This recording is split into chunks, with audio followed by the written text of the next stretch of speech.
Good afternoon. Good afternoon, ma'am. Good afternoon, ma'am. എല്ലാവർക്കും good afternoon കേട്ടോ. നമുക്ക് Good ഇന്നത്തെ afternoon, ക്ലാസ് ma'am. ഓക്കെ എല്ലാവർക്കും ഗുഡ് ആഫ്റ്റർനൂൺ. അപ്പൊ നമുക്ക് ഇന്നത്തെ ക്ലാസ് സ്റ്റാർട്ട് ചെയ്യാം. തന്നെ ഓൺ മ്യൂട്ട് കൊടുക്കുന്നുണ്ട്. ഓൺ മ്യൂട്ട്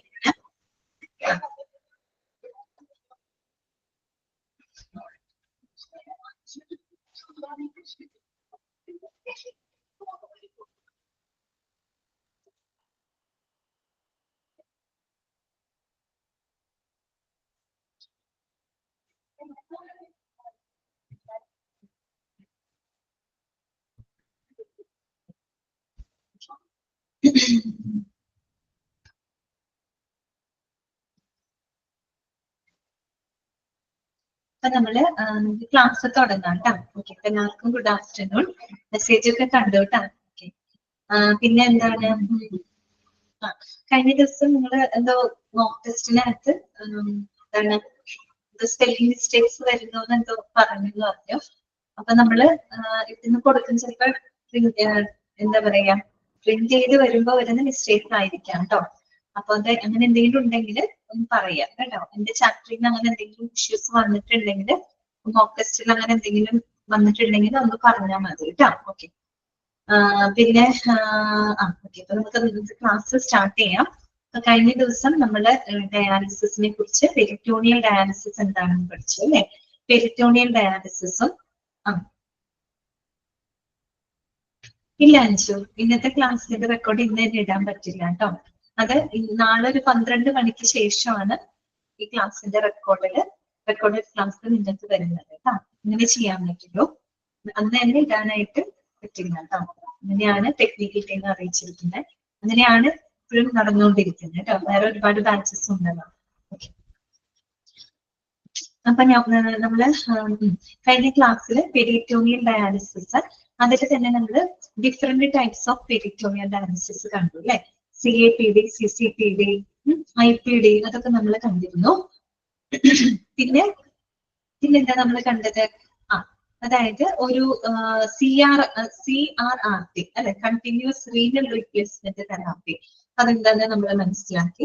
പിന്നെ ഒരു ഡയാലിസിസ്, അതിന്റെ ആ ഒരു ഇഫക്റ്റീവ്നെസ്, അതിന്റെ ഒരു ഫലപ്രാപ്തി നല്ല രീതിയിൽ നമുക്ക് ലഭിക്കുന്നതിന് വേണ്ടിയിട്ട് എന്തെല്ലാം കാര്യങ്ങളാണ് നമ്മൾ ശ്രദ്ധിക്കേണ്ടത് അല്ലെ. അങ്ങനെ കുറച്ച് കാര്യങ്ങൾ പറഞ്ഞു. പിന്നെ ആഫ്റ്റർ ഇഫക്റ്റുകൾ അല്ലെ, അത് നമ്മൾ സെപ്പറേറ്റ് ആയിട്ട് തന്നെ ഹീമോ ഡയാലിസിസിന്റെ, പെരിറ്റോണിയൽ ഡയാലിസിസിന്റെ ആഫ്റ്റർ ഇഫക്റ്റുകൾ കണ്ടിരുന്നു. പിന്നെ ലാസ്റ്റ് നമ്മൾ പറഞ്ഞു നിർത്തിയത് ഡയാലിസിസ് സെന്റർ ആണ് അല്ലെ. ഡയാലിസിസ് സെന്റർ എന്ന് പറഞ്ഞാൽ വൃക്ക തകരാറ് വന്നിട്ടുള്ള രോഗികൾക്ക് ചികിത്സ കൊടുക്കുന്ന ഒരു സ്ഥലമാണ്, ഒരു എസ്റ്റാബ്ലിഷ്മെന്റ് ആണ് ഡയാലിസിസ് സെന്റർ എന്ന് പറയുന്നത്. അപ്പൊ അവിടെ എന്ന് പറയുമ്പോൾ എന്താണ്, ഇപ്പം കിഡ്നി തകരാറ് മാത്രമല്ല, അല്ലാത്ത ചില സാഹചര്യങ്ങളിൽ നമുക്ക് എന്ത് ചെയ്യേണ്ടതായിട്ട് വരും, ഹീമോ ഡയാലിസിസ് ചെയ്യേണ്ടതായിട്ട് വരും. നമ്മൾ പറഞ്ഞിരുന്നു അല്ലെ. പോയിസൺ ആവാണെങ്കിൽ, ഡ്രഗ് ഓവർഡോസ് ഒക്കെ ആയിക്കഴിഞ്ഞാൽ സ്വാഭാവികമായിട്ടും നമുക്ക് എന്ത് ചെയ്യേണ്ടത് വരും, അവർക്ക് കിഡ്നി ഫെയിലിയർ ഉണ്ടായിട്ടല്ല, പക്ഷെ അങ്ങനെ ഒരു പ്രശ്നം വന്നു കഴിഞ്ഞാൽ ഹീമോ ഡയാലിസിസ് ചെയ്യേണ്ടതായിട്ട് വരും. അതൊക്കെ ചെയ്യുന്ന സ്ഥലങ്ങളാണ് അല്ലെ. ആ ഒരു എസ്റ്റാബ്ലിഷ്മെന്റ് ആണ് ഡയാലിസിസ് സെന്റർ എന്ന് പറഞ്ഞു. ഇവിടെ വരെയാണ് നമ്മൾ പറഞ്ഞു നിർത്തിയത്. ഓക്കെ ആണല്ലോ. ഇനി ബാക്കിയുള്ളതാണ് നമുക്ക് നോക്കാം കേട്ടോ. ഇനി നമ്മൾ പഠിക്കാൻ പോകുന്നത് ഇൻഫ്രാസ്ട്രക്ചർ റിക്വയർമെന്റ് കേട്ടോ. ഇൻഫ്രാസ്ട്രക്ചർ റിക്വയർമെന്റ് എന്താണ് ഉദ്ദേശിക്കുന്നത്? ഇൻഫ്രാസ്ട്രക്ചർ എന്ന് പറഞ്ഞാൽ എന്താണ്? അടിസ്ഥാന സൗകര്യങ്ങളാണ് അല്ലെ, അടിസ്ഥാന സൗകര്യങ്ങൾ. അപ്പൊ ഒരു ഡയാലിസിസ് ഏരിയയില് ഉണ്ടായിരിക്കേണ്ട അല്ലെ, അവിടെ വേണ്ട അടിസ്ഥാന സൗകര്യങ്ങൾ അഥവാ ഫെസിലിറ്റീസ് എന്തൊക്കെയാണ് എന്നാണ് നമ്മൾ പഠിക്കാൻ പോകുന്നത്. ഓക്കെ, എന്താണ് ഇൻഫ്രാസ്ട്രക്ചർ റിക്വയർമെന്റ്? ഒരു ഡയാലിസിസ് ഏരിയക്കകത്ത്, അതായത് ഒരു ഡയാലിസിസ് ചെയ്യുന്ന സ്ഥലത്ത് എന്തെല്ലാം ഫെസിലിറ്റികളാണ്, എന്തെല്ലാം അടിസ്ഥാന സൗകര്യങ്ങളാണ് അവിടെ ആവശ്യമായിട്ടുള്ളത്, അതിനെ കുറിച്ചാണ് നമ്മൾ പഠിക്കാനായിട്ട് പോകുന്നത്. സിമ്പിൾ ആണ് കേട്ടോ, നമുക്ക് വായിക്കാം. ഒന്നാമത്തെ പോയിന്റ് ഇതാണ്, the dialysis area should be provided with air conditioning. എന്താണ് പറയുന്നത്? ഡയാലിസിസ് ഏരിയയില് എപ്പോഴും എന്ത് പ്രൊവൈഡ് ചെയ്തിരിക്കണം?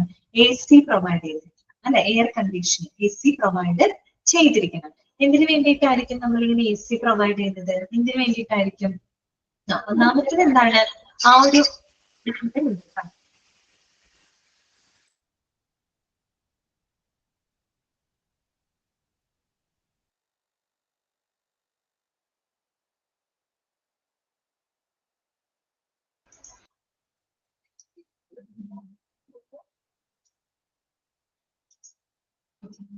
സോറി കേട്ടോ, ഒരു കോള് വന്നത് കാരണം കൊണ്ടാണ്. ഇല്ല, പോയിട്ടില്ല.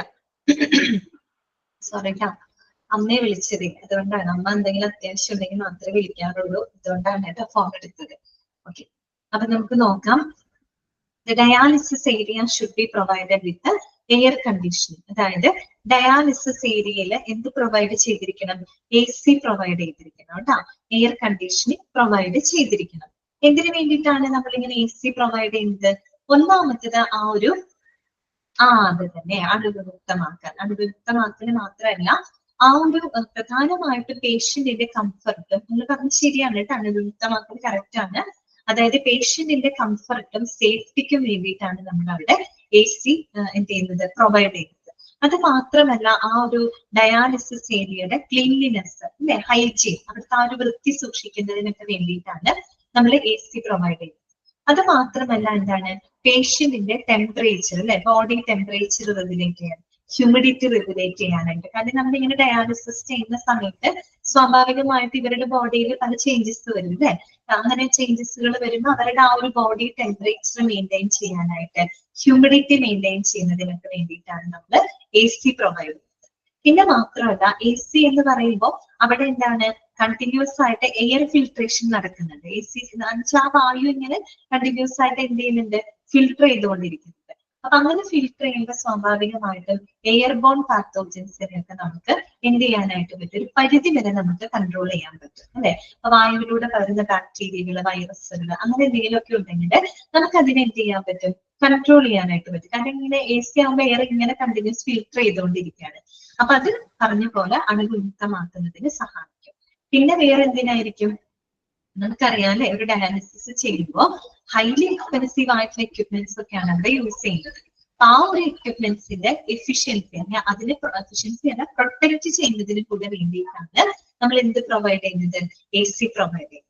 മനസ്സിലായല്ലോ, കാരണങ്ങൾ മനസ്സിലായല്ലോ. അതായത് ആ ഒരു ഏരിയയിലെ അണുവിമുക്തമാക്കുന്നതിനും അവിടുത്തെ ആ ഒരു ക്ലീൻലിനെസ്, ഹൈജീൻ മെയിൻറ്റെയിൻ ചെയ്യുന്നതിന് വേണ്ടിയിട്ട്, അതുപോലെ തന്നെ നമ്മുടെ ആ ഒരു പേഷ്യന്റിന്റെ ബോഡി ടെമ്പറേച്ചർ, ഹ്യൂമിഡിറ്റി, അതൊക്കെ കൺട്രോൾ ചെയ്യാൻ അല്ലെ, റെഗുലേറ്റ് ചെയ്യാനും, അതുപോലെ എയർബോൺ പാത്തോജൻസ്, കാര്യം എയർ ഇങ്ങനെ ഫിൽട്ടർ ചെയ്യുമ്പോൾ സ്വാഭാവികമായിട്ടും വായുവിലൂടെ ഉണ്ടാകുന്ന ബാക്ടീരിയ, വൈറസ്, അങ്ങനെയുള്ള പാത്തോജൻസിനെയൊക്കെ നമുക്ക് കൺട്രോൾ ചെയ്യാനായിട്ട് സാധിക്കും. പിന്നെ വളരെ ഹൈലി എക്സ്പെൻസീവ് ആയിട്ടുള്ള ഇത്തരം എക്യുപ്മെന്റുകൾ അല്ലെ, ഡയാലിസിസിന് ഉപയോഗിക്കുന്ന എക്യുപ്മെന്റ്സുകളൊക്കെ പ്രൊട്ടക്ട് ചെയ്യാനായിട്ട്, പ്രൊട്ടക്ട് ചെയ്യാനായിട്ടൊക്കെ ചിലപ്പോൾ കുറെ സമയം ഓവർ ഹീറ്റ് ഒക്കെ ആയി കഴിഞ്ഞ് കഴിഞ്ഞാൽ ആ എക്യുപ്മെന്റ് കേടായി പോകും. അപ്പൊ നമ്മൾ അവിടെ AC പ്രൊവൈഡ് ചെയ്യും. മനസ്സിലായുള്ള പോയിന്റ് അതാണ് കേട്ടോ. ഡയാലിസിസ് ഏരിയ ഇപ്പൊ നമ്മൾ പഠിക്കുന്ന എന്താണ്, ഒരു ഡയാലിസിസ് ഏരിയയിലേക്ക് ഉണ്ടായിരിക്കേണ്ട ബേസിക് ആയിട്ടുള്ള ആവശ്യകതകൾ, റിക്വയർമെന്റ്സുകൾ, ഇൻഫ്രാസ്ട്രക്ചർ എന്താണെന്നാണ് നമ്മൾ പഠിക്കേണ്ടത്. ഒന്നാമത്തെ പോയിന്റ് നമ്മൾ കണ്ടു, dialysis area should be provided with AC. Second point എന്താണ്, each machine should be at the centre of adequate area to permit easy movement of personnel and resuscitation equipment whenever needed. ഇതാണ് പറയുന്നത്. Each machine, അതായത് ആ ഒരു സ്പേസിനെ കുറിച്ചാണ്, spacious മാനേജ്മെന്റിനെ കുറിച്ചാണ് അവിടെ പറയുന്നത്. ഈ ഡയാലിസിസ് ഏരിയയിലുള്ള ഓരോ മെഷീനുകളും, ഓരോ ഡയാലിസിസ് മെഷീനുകളും അത്യാവശ്യം എന്തായിരിക്കണം, നമ്മള് ഒരു സ്പേഷ്യസ് ഏരിയയിലായിരിക്കണം നമ്മൾ പ്ലേസ് ചെയ്യുന്നത്. അത്യാവശ്യം നല്ല ഒരു വീതി വിസ്താരമൊക്കെ ഉള്ള ഒരു സ്ഥലത്തായിരിക്കണം എന്ത് ചെയ്യേണ്ടത്, ഓരോ ഡയാലിസിസ് മെഷീനും നമ്മൾ പ്ലേസ് ചെയ്യേണ്ടത്. ഇവിടെ പറയുന്ന ആഡിക്വേറ്റ് ഏരിയ, പര്യാപ്തമായ സ്ഥലം എന്ന് വെച്ചാൽ അത്യാവശ്യം സ്പേഷ്യസ് ആയിട്ടുള്ള ഒരു ഏരിയയിലായിരിക്കണം ഓരോ ഡയാലിസിസ് മെഷീനും നമ്മൾ പ്ലേസ് ചെയ്യേണ്ടത്. ഇതിനു വേണ്ടിയിട്ടാണ് ഈ പറയുന്ന ഡോക്ടർമാര്, നഴ്സുമാര്, മറ്റു പേഴ്സണൽ എന്ന് പറഞ്ഞാൽ എന്താ ഉദ്ദേശിക്കുന്നത്, സ്റ്റാഫുകളാണ്. അവിടുത്തെ സ്റ്റാഫുകൾക്കാരും ഈസി ആയിട്ട് മൂവ് ചെയ്യാനും, ഈസി ആയിട്ട് മൂവ് ചെയ്യാനും ആ മെഷീൻസ് ആക്സസ് ചെയ്യുന്നതിനൊക്കെ വേണ്ടിയിട്ടാണ് അത്യാവശ്യം സ്പേഷ്യസ് ഏരിയയിൽ അത് പ്ലേസ് ചെയ്യുന്നത് പറയുന്നത്. എന്ന് കരുതിയിട്ട് ഈ പറയുന്ന ആളുകൾക്ക്, മെഡിക്കൽ സ്റ്റാഫുകൾക്ക് ഈസി ആയിട്ട് മൂവ് ചെയ്യാൻ പറ്റണം, മെഷീനുകൾ ആക്സസ് ചെയ്യാൻ പറ്റണം. എന്നാൽ എന്താണ്, രോഗികൾക്ക് ഒരിക്കലും ഒരു ഇൻട്രപ്ഷൻ വരാനും പാടില്ല, അവർക്കും ഒരു മൂവ്മെന്റ്സിന് തടസ്സമൊന്നും വരാനായിട്ട് പാടില്ല. അപ്പൊ ആ രീതിയിലായിരിക്കണം ഓരോ മെഷീനും അവിടെ നമ്മൾ പ്ലേസ് ചെയ്യുന്നത്. അത് മാത്രമല്ല, ഇപ്പോ പുനരുജ്ജീവന മെഷീനുകൾ, റീസസിറ്റേഷൻ എക്യുപ്മെന്റ്, ഇപ്പൊ നമ്മൾ ഡയാലിസിസ് ചെയ്തുകൊണ്ടിരിക്കുക, പെട്ടെന്ന് രോഗിയുടെ അവസ്ഥ ക്രിട്ടിക്കലായി, പെട്ടെന്ന് ഗുരുതരാവസ്ഥയിലാവുകയാണ്, ഭയങ്കരമായിട്ട് ഡീഹൈഡ്രേറ്റ് ചെയ്ത് പോകണം. അപ്പൊ അങ്ങനെയൊക്കെ വരുമ്പോൾ നമുക്ക് ചിലപ്പോൾ അവരെന്ത് ചെയ്യേണ്ടി വരും, റീസസിറ്റേഷൻ ചെയ്യേണ്ടതായിട്ട് വരും, അല്ലെങ്കിൽ റീസസിറ്റേഷൻ എക്യുപ്മെന്റ്സുകൾ നമുക്ക് ആവശ്യമായിട്ട് വരും അല്ലെ. അപ്പൊ അങ്ങനെയുള്ള സാഹചര്യങ്ങള് നമ്മൾ എന്ത് ചെയ്യണം, ഈ റീസസിറ്റേഷൻ എക്യുപ്മെന്റ്സുകളും ഡയാലിസിസ് മെഷീന്റെ ചുറ്റുമായിട്ട് ഉണ്ടായിരിക്കണം എന്നാണ് പറയുന്നത്. പക്ഷെ പെട്ടെന്ന് നമ്മുടെ സാഹചര്യം ഉണ്ടായിക്കഴിഞ്ഞാൽ എന്ത് ചെയ്യണം, നമുക്ക് രോഗിയുടെ ലൈഫിന് സപ്പോർട്ട് ചെയ്യണം അല്ലെ. അപ്പൊ അതിനും എന്താ പറയാ പര്യാപ്തമാവുന്ന രീതിയിൽ വേണം റീസസിറ്റേഷൻ മെഷീനുകളും അവിടെ അറേഞ്ച് ചെയ്തിരിക്കണം എന്നാണ് പറയുന്നത്. ക്ലിയർ ആയോ? അപ്പൊ അതിന്റെ ക്ലിയർ ആയോ നിങ്ങൾക്ക്? വേറെ ഒന്നുമല്ല, ഓരോ ഡയാലിസിസ് മെഷീനും അത്യാവശ്യം സ്പേഷ്യസ് ആയിട്ടുള്ള ഏരിയയിൽ വേണം പ്ലേസ് ചെയ്യാനായിട്ട്. കാര്യം മെഡിക്കൽ സ്റ്റാഫുകൾക്ക് അവർക്ക് ഈസി ആയിട്ട് മൂവ് ചെയ്യാനും അതുപോലെ തന്നെ മെഷീനെ ആക്സസ് ചെയ്യുന്നതിന് വേണ്ടിയിട്ടും, പിന്നെ രോഗിയുടെ കണ്ടീഷൻ പെട്ടെന്ന് വല്ല ക്രിട്ടിക്കൽ ആവുകയാണെങ്കിൽ ഈ പറയുന്ന റീസസിറ്റേഷൻ എക്യുപ്മെന്റുകളും ഈ ഡയാലിസിസ് മെഷീന് ചുറ്റുമായിട്ട് ഉണ്ടായിരിക്കണം. അത് ഒരു പ്രധാനപ്പെട്ട ആവശ്യകതയാണ്. ഓക്കെ, ക്ലിയർ ആണല്ലോ? Each machine should be at the centre of adequate area to permit easy movement of personnel. Personnel എന്ന് പറഞ്ഞാൽ എന്താണ്? സ്റ്റാഫുകളാണ് കേട്ടോ. ആൻഡ് റീസസിറ്റേഷൻ എക്യുപ്മെന്റ് എന്നിവർ നീഡ്. ക്ലിയർ? മൂന്നാമത്തെ പോയിന്റ് ഇതാണ്, the layout must have facilities for safeguarding a patients privacy അല്ലെ. അതായത് ഒരു രോഗിയുടെ ആ ഒരു സ്വകാര്യത, അവരുടെ ഒരു കോൺഫിഡൻഷ്യാലിറ്റി അല്ലെ, അപ്പൊ അതിനെ എപ്പോഴും സംരക്ഷിക്കുന്ന രീതിയിലായിരിക്കണം അവിടുത്തെ ഫെസിലിറ്റീസ്. അങ്ങനെ ഒരു ലേ ഔട്ട് ആയിരിക്കണം എന്തിനുണ്ടാവേണ്ടത്, ഡയാലിസിസ് ഏരിയയിൽ ഉണ്ടായിരിക്കേണ്ടത്. മനസ്സിലായോ? ഇപ്പൊ ശരിക്കും നിങ്ങൾ കുറെ പാഠങ്ങളൊക്കെ പഠിച്ചു കഴിയുമ്പോൾ അതിനകത്ത് പറയുന്നുണ്ട് പേഷ്യന്റിന്റെ ബിൽ ഓഫ് റൈറ്റ്സ് എന്നൊക്കെ പറഞ്ഞ് നമുക്ക് പഠിക്കാനുണ്ട്. അതിനകത്ത് പേഷ്യന്റിന് കുറെ അവകാശങ്ങളുണ്ട്. അതിനകത്ത് വരുന്ന സംഭവമാണ് അവരുടെ പ്രൈവസി, ഓക്കെ, അവരുടെ കോൺഫിഡൻഷ്യാലിറ്റി. ആ ഒരു രോഗിയുടെ സ്വകാര്യത എപ്പോഴും സംരക്ഷിക്കുന്ന രീതിയിലുള്ള ഫെസിലിറ്റീസ് ആയിരിക്കണം ഇവിടെ ഉണ്ടായിരിക്കേണ്ടത്, ഡയാലിസിസ് ഏരിയയിൽ ഉണ്ടായിരിക്കേണ്ടത്. അതാണ് കേട്ടോ ആ ഒരു പോയിന്റ് പറയുന്നത്. The layout must have facilities for safeguarding a patients privacy. നാലാമത്തെ പോയിന്റ് ഇതാണ്, ഐസൊലേഷൻ റൂം. ഐസൊലേഷൻ എന്ന് പറഞ്ഞ വാക്ക് നമുക്ക് വളരെ ഫെമിലിയർ ആണ് അല്ലെ. നമ്മൾ കോവിഡ് ഒക്കെ കഴിഞ്ഞു വന്ന ആൾക്കാരാണ്, അപ്പൊ നമുക്ക് നന്നായിട്ട് അറിയാവുന്ന ഒരു വാക്കാണ് ഐസൊലേഷൻ റൂം. എന്താണ് പറയുന്നത്? There should be distinct areas for dialyzing patients with conditions that need isolation. Bracket lo kodutittunde desirable. Okay, to guarantee the safety to patients and staff in the dialysis room. ഇതാണ് പറയുന്നത്. അതായത് ഈ പറയുന്ന പേഷ്യൻസിന്, ആവശ്യമുള്ള പേഷ്യൻസിന്, എല്ലാവർക്കും അല്ല, ഐസൊലേഷൻ ആവശ്യമായിട്ടുള്ള പേഷ്യൻസ്, അതുകൊണ്ടാണ് ഡിസൈറബിൾ എന്ന് കൊടുത്തിരിക്കുന്നത്. എല്ലാ പേഷ്യൻസിനും നമുക്ക് ആവശ്യമില്ല, പക്ഷെ ആവശ്യമുള്ള പേഷ്യൻസിന് എന്ത് ചെയ്യണം, ഈ പറയുന്ന ഡയലൈസ് ചെയ്യുന്നതിന് വേണ്ടിയിട്ടൊരു ഡിസ്റ്റിങ്ക്റ്റ് ഏരിയ, ഒരു സെപ്പറേറ്റ് ഏരിയ തന്നെ ഇവിടെ ഉണ്ടായിരിക്കണം, ഡയാലിസിസ് ആ ഒരു ഫെസിലിറ്റിക്കകത്ത് ഉണ്ടായിരിക്കുക. അതാണ് നമ്മൾ ഐസൊലേഷൻ റൂം എന്ന് പറയുന്നത്. എന്തിനാണ് നമ്മൾ ഇങ്ങനെ ഐസൊലേറ്റ് ചെയ്യുന്നത്? ആ പേഷ്യന്റിന്റെയും അതുപോലെ തന്നെ അവരുമായിട്ട് സമ്പർക്കം ചെയ്യുന്ന മറ്റു സ്റ്റാഫുകളുടെയും സേഫ്റ്റി ഉറപ്പാക്കാൻ വേണ്ടിയിട്ടാണ് അല്ലെ. കാര്യം ഈ പറയുന്ന രോഗികൾക്ക് ഒരു തരത്തിലും ഇൻഫെക്ഷൻ വരാനായിട്ട് പാടില്ല. ഇവരിൽ നിന്ന് ഈ പറയുന്ന പേഷ്യൻസിൽ നിന്ന് മറ്റുള്ളവരിലേക്കും, മറ്റുള്ളവരിൽ നിന്ന് പേഷ്യൻസിലേക്ക് എന്ത് വരാനായിട്ട് പാടില്ല, ഇൻഫെക്ഷൻ വരാനായിട്ട് പാടില്ല. ഓക്കെ, അതിന് വേണ്ടിയിട്ടാണ് ആവശ്യമുള്ള പേഷ്യൻസിനെ നമ്മൾ എന്ത് ചെയ്യാൻ, ഡയാലിസിസ് ചെയ്യുന്നതിന് വേണ്ടി ഒരു ഡിസ്റ്റിങ്ക്റ്റ് ഏരിയ, ദാറ്റ് മീൻസ് ഒരു സെപ്പറേറ്റ് ഏരിയ എവിടെ ഉണ്ടായിരിക്കണം, ഡയാലിസിസ് ഫെസിലിറ്റിക്കകത്ത് ഉണ്ടായിരിക്കണം. അതാണ് നമ്മൾ ഐസൊലേഷൻ റൂം എന്ന് പറയുന്നത്. എന്തിനു വേണ്ടിയിട്ടാണത്? ടു എന്താ പറയുക, ensure the safety to patients and the staff. അവിടുത്തെ സ്റ്റാഫുകളുടെ പേഷ്യൻസിന്റെ സേഫ്റ്റി ഉറപ്പാക്കുന്നതിന് വേണ്ടിയിട്ടാണ് കേട്ടോ. നോക്കൂ, അങ്ങനെ ഏരിയ കൊടുത്താൽ മാത്രം മതിയോ? പോരാ, പിന്നെ എന്തും കൂടെ വേണം. This area should have A free water supply and drainage facilities. അപ്പൊ അങ്ങനെ ഒരു ഏരിയ കൊടുത്താൽ മാത്രം പോരാ, ആ ഒരു ഏരിയയില് ഫ്രീ വാട്ടർ സപ്ലൈ അതുപോലെ ഡ്രെയിനേജ് സൗകര്യങ്ങളൊക്കെ ഉണ്ടായിരിക്കണം. കാരണം ആ ഒരു രോഗിക്ക് അവരുടേതായ കാര്യങ്ങളൊക്കെ ചെയ്യാനായിട്ട് free water supply, drainage system, അതായത് വെള്ളം ഒഴുക്കി കളയാൻ അങ്ങനെയുള്ളൊരു സിസ്റ്റം ആണെങ്കിൽ അത്തരം ഒരു സൗകര്യങ്ങൾ അവിടെ ആ ഒരു റൂമിനകത്ത് പ്രൊവൈഡ് ചെയ്തിരിക്കും. ക്ലിയർ ആണല്ലോ? ഓക്കെ ആണല്ലോ? ഇനി അഞ്ചാമത്തെ പോയിന്റ് കേട്ടോ, ഫിഫ്ത്ത് പോയിന്റ് ഇതാണ്, the dialysis centre shall exhibit act signage which shall be in at least 2 languages. ഇതാണ് പറയുന്നത്. ഡയാലിസിസ് സെന്ററിൽ എന്ന് പറഞ്ഞിട്ട് അവിടെ കുറഞ്ഞത് 2 ഭാഷകളിലെങ്കിലും എന്ത് ചെയ്തിരിക്കണം, അവിടെ സൈനേജ്, സൂചനകൾ നൽകിയിരിക്കണം.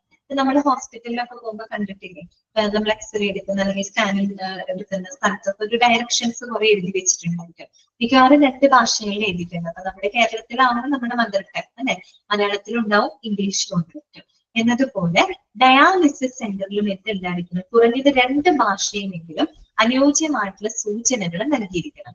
കാര്യം ഇപ്പൊ വരുന്ന പേഷ്യൻസ്, മറ്റുള്ള വിസിറ്റേഴ്സ് അത് നമുക്ക് പറഞ്ഞു കഴിഞ്ഞാൽ എന്താണ്, മൾട്ടി ലിംഗ്വിസ്റ്റിക് ആയിട്ടുള്ള ആൾക്കാരായിരിക്കും, പല ഭാഷയിൽപ്പെട്ട ആളുകളായിരിക്കും.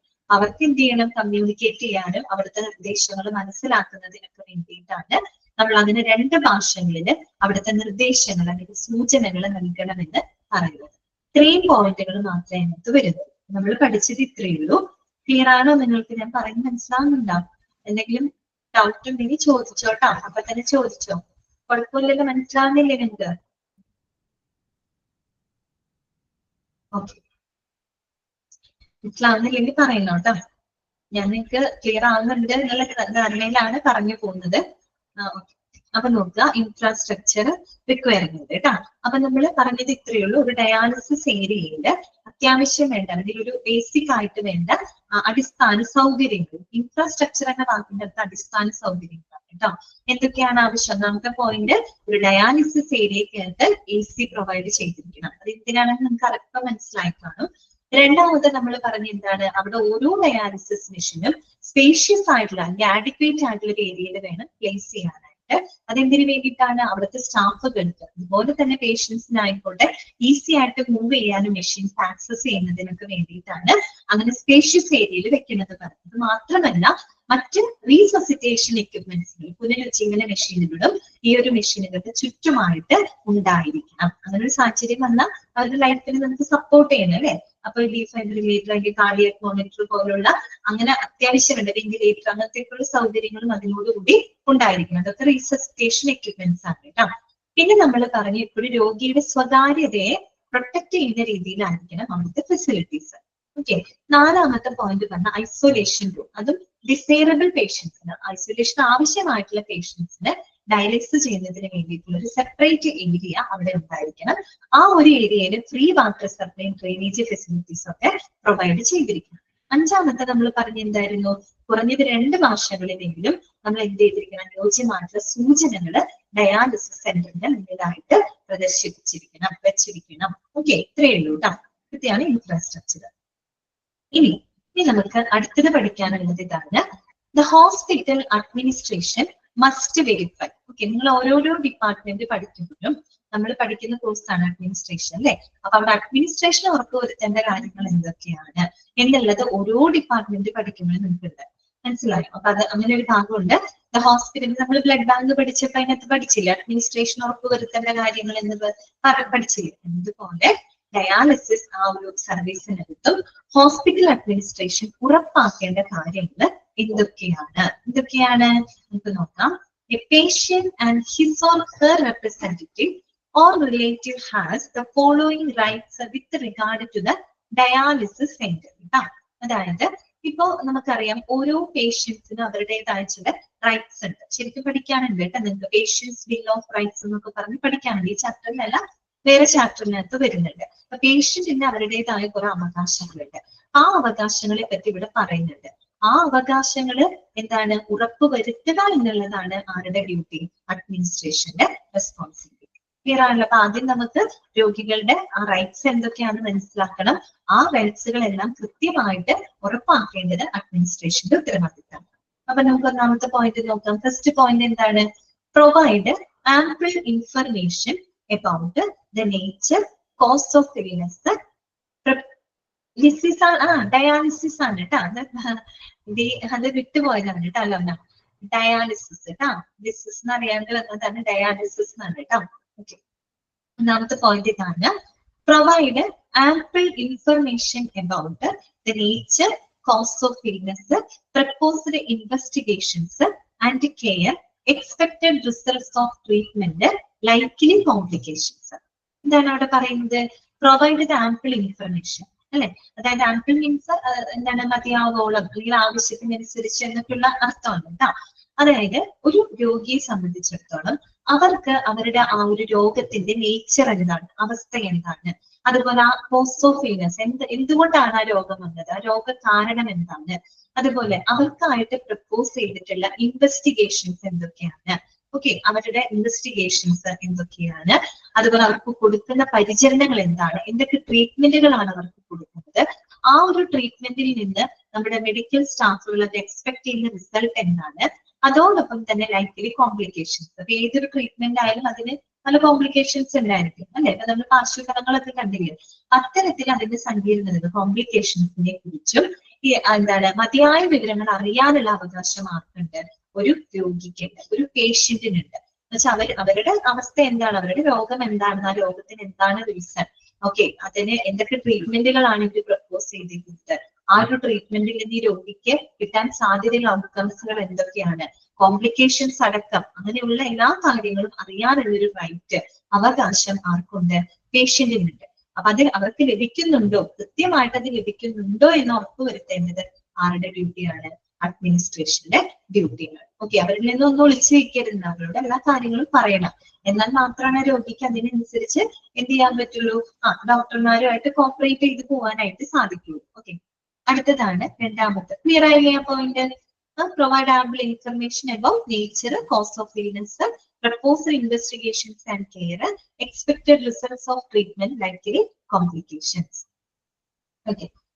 Second point ഇതാണ്, patient has റൈറ്റ് അല്ല കേട്ടോ, റൈറ്റ് എഴുതാട്ടോ, റൈറ്റ് RIR ആണ് കേട്ടോ, ഇതിനെ മാറ്റി റൈറ്റ്. ഇവിടുത്തെ റൈറ്റ് എന്ന് പറഞ്ഞാൽ എന്താ ഉദ്ദേശിക്കുന്നത്, അവകാശം, അവകാശം എന്നുള്ള അർത്ഥമാണ് കേട്ടോ. അപ്പൊ നോക്കുക, the patient has the right to know the bill. So expected cost of treatment should be discussed before the treatment. ഇതാണ് പറയുന്നത്, പേഷ്യന്റിന് ബില്ല് അറിയാനുള്ള അവകാശമുണ്ട്. അത് അവരുടെ റൈറ്റ് ആണ് കേട്ടോ, ബില്ല് അറിയാനുള്ള അവകാശമുണ്ട്. അതുകൊണ്ട് തന്നെ എന്താണ്, ട്രീറ്റ്മെന്റ് തുടങ്ങുന്നതിന് മുൻപായിട്ട് തന്നെ ആ ഒരു പ്രതീക്ഷിക്കുന്ന ചെലവുകളെ കുറിച്ച് അവർക്കൊരു ധാരണ ഉണ്ടായിരിക്കും. അവരോട് അതിനെ കുറിച്ചുള്ള ഇൻഫർമേഷൻസ് പറഞ്ഞു കൊടുത്തിരിക്കും. മനസ്സിലായല്ലോ? പേഷ്യന്റിന് അവർക്ക് ബില്ല് അറിയാനുള്ള അവകാശമുണ്ട്. അതുകൊണ്ട് ആ ഒരു ട്രീറ്റ്മെന്റ് തുടങ്ങിയിട്ടല്ല, ട്രീറ്റ്മെന്റിന് മുമ്പായിട്ട് തന്നെ എക്സ്പെക്ട് ചെയ്യുന്ന എല്ലാ ചെലവുകളും അവരുമായിട്ട് കമ്മ്യൂണിക്കേറ്റ് ചെയ്തിരിക്കണം. ഓക്കെ, അതൊരു പേഷ്യന്റിന് അത്തരം വിവരങ്ങൾ ലഭിക്കാനുള്ള അവകാശം പേഷ്യന്റിനുണ്ട്. അത് ഉറപ്പുവരുത്തേണ്ട ഡ്യൂട്ടി ആർക്കുണ്ട്, അഡ്മിനിസ്ട്രേഷനുണ്ട്. മനസ്സിലായല്ലോ? മൂന്നാമത്തെ പോയിന്റ് ഇതാണ്, to informed consent prior to specific test or treatment. Example പറയുന്നുണ്ട് സർജറി. അതായത് നമ്മളിപ്പോ ഏതൊരു പരിശോധന ആയിക്കോട്ടെ, ട്രീറ്റ്മെന്റ് ആയിക്കോട്ടെ ചെയ്യുന്നതിന് മുൻപായിട്ട് ആ ഒരു രോഗിയുടെ കൺസെന്റ് ആവശ്യമാണ്, സമ്മതം ആവശ്യമാണ്. മനസ്സിലായോ? ആ ഒരു രോഗിയുടെ പൂർണ്ണ സമ്മതം ലഭിച്ചതിന് ശേഷം മാത്രമേ നമ്മൾ അവരുടെ ഒരു പരിശോധനകളായിക്കോട്ടെ, ട്രീറ്റ്മെന്റുകളായിക്കോട്ടെ അത് ചെയ്യാനായിട്ട് പാടുള്ളൂ. എക്സാമ്പിൾ നോക്കി, സർജറി. ഒരിക്കലും രോഗിയുടെ അനുവാദം ഇല്ലാതെ നമുക്ക് സർജറി ചെയ്യാനായിട്ട് പറ്റില്ല. അവരുടെ കൺസെന്റ് നമുക്ക് ഒപ്പിട്ട് കിട്ടണം. എന്നാൽ മാത്രമാണ് അവരുടെ ചികിത്സ മാത്രമല്ല, ജസ്റ്റ് ഒരു പരിശോധന വരെ അവരിൽ നടത്താനായിട്ട് പാടുള്ളൂ. ഓക്കെ, അതൊക്കെ പേഷ്യന്റിന്റെ റൈറ്റ് ആണ് കേട്ടോ.